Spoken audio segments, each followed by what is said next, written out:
Tecnoassist Braille, curso de Braille para professores numa abordagem prática com tecnologia. Olá, amigos do curso Tecnoassist Braille. Temos hoje uma honra de visitar aqui na casa do professor Johnny Bechara, uma das pessoas mais fantásticas, mais espetaculares da cultura tiflológica nesse nosso país.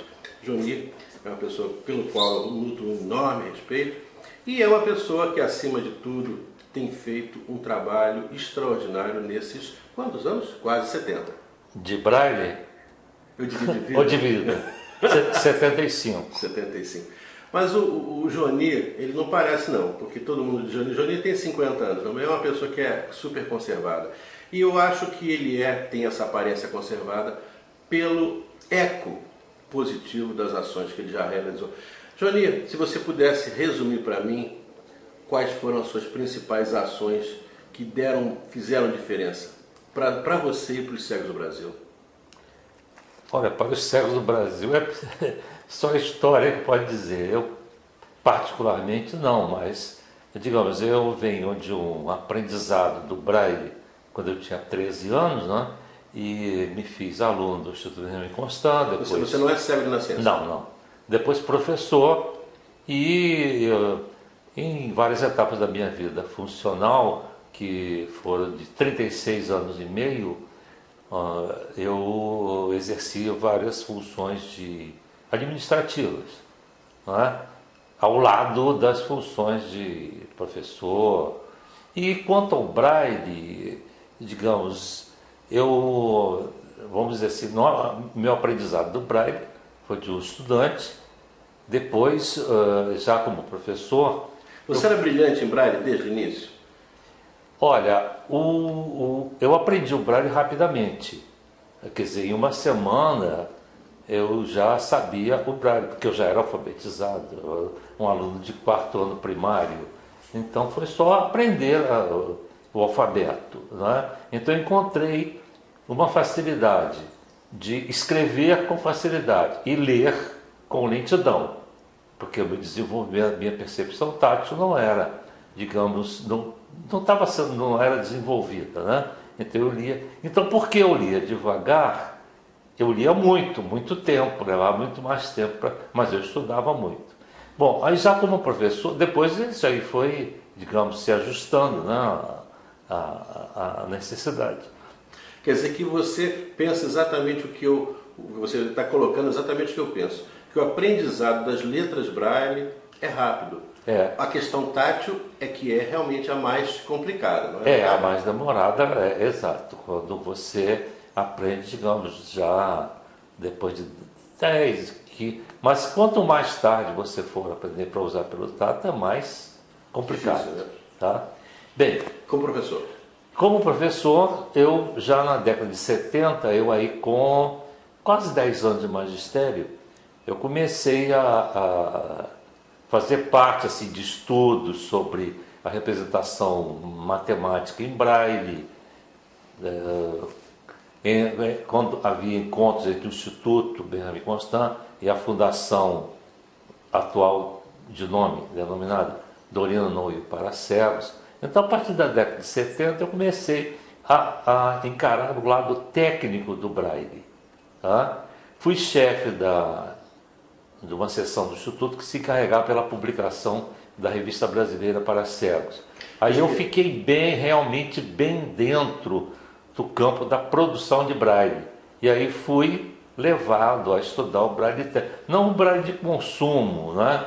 De ler e escrever, mas aquele Braille que estuda os códigos, que, digamos, as representações, os pontos, enfim, toda a parte de produção, que é um conhecimento mais especializado.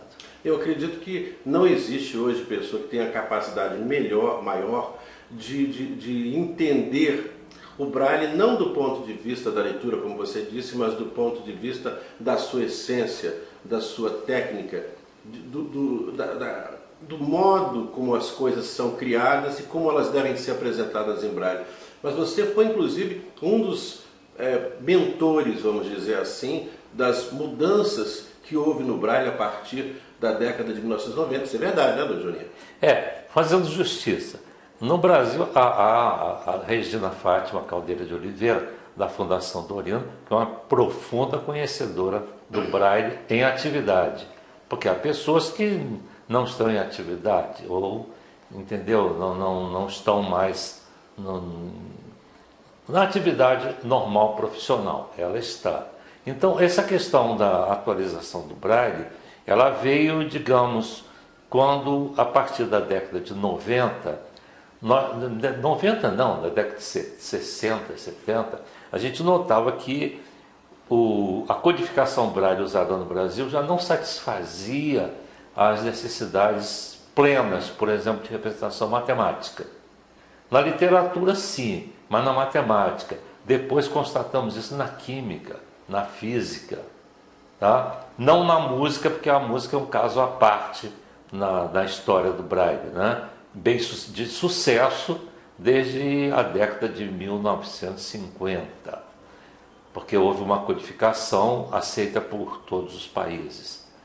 Bem, então Mas o Braille musical é universal. Ele é universal. Olha que interessante, hein? Porque muita gente não entende que o Braille, pelos países, tem diferença. As letras A, B, C é a mesma coisa, mas o resto não é verdade isso? E a codificação do Braille na música veio do próprio Louis Braille. Os fundamentos vieram do Louis Braille. Você acredita que Louis Braille era um gênio ou isso é história que as pessoas contam para engrandecê-lo? Olha, ele era realmente uma pessoa fora dos padrões normais, tá? Porque a concepção do alfabeto, a montagem da estrutura do alfabeto, ele contou com duas coisas, né? A genialidade dele e o fato de ser cego, porque ele experimentou. Houve assim inventores de processos de escrita e leitura, não sendo cegos muitas vezes, pecaram pelo fato de não ter experimentado devidamente. Aquilo ali era vamos dizer assim, era um feijão com arroz para ele. Era a escrita que ele consumia. E ele tinha um laboratório ali do lado dele, que era exatamente a escola onde ele estudava. A escola, e foi realmente mas o Braille não foi aceito imediatamente, nem pelos próprios cegos, nem pela própria escola onde ele trabalhou. Isso foi um processo que levou aí uns 15 anos, de 1825 a 1840, para o Braille ser reconhecido na escola como o melhor processo de escrita e leitura. Você está falando que o processo de escrita dele só foi efetivamente utilizado sem restrições após a morte de Braille? Não, 1840, 44, ele morreu em 52, 1852.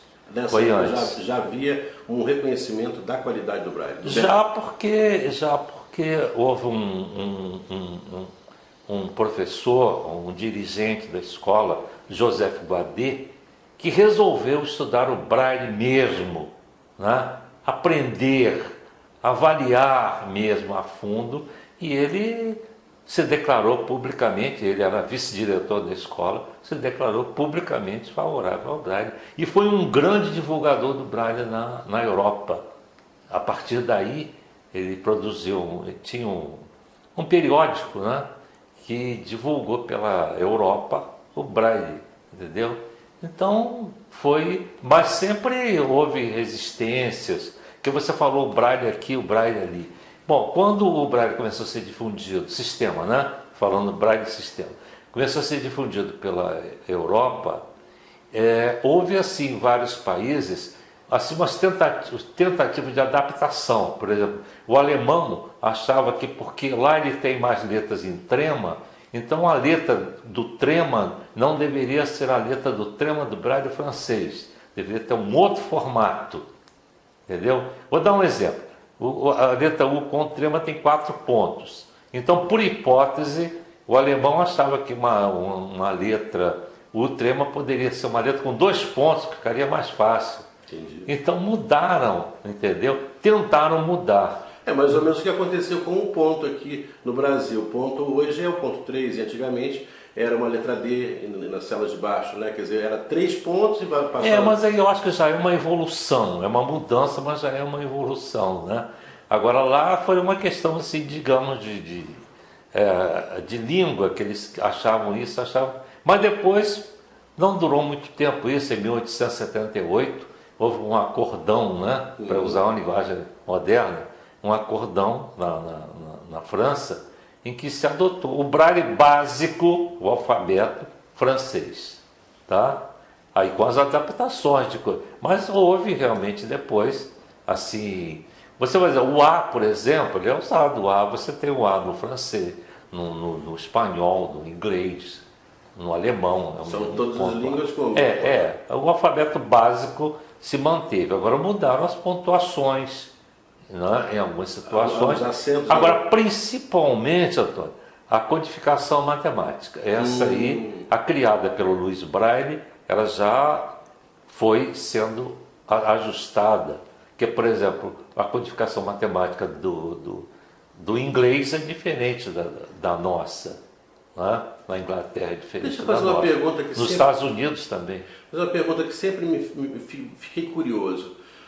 O Brasil adotou a notação matemática que foi derivada do espanhol. E a maioria da literatura hoje, na área de matemática, em geral no mundo, é em inglês. Por que razão a adoção do espanhol e não do inglês para a literatura matemática? Tem alguma razão ou é uma coisa política? Continua no próximo vídeo.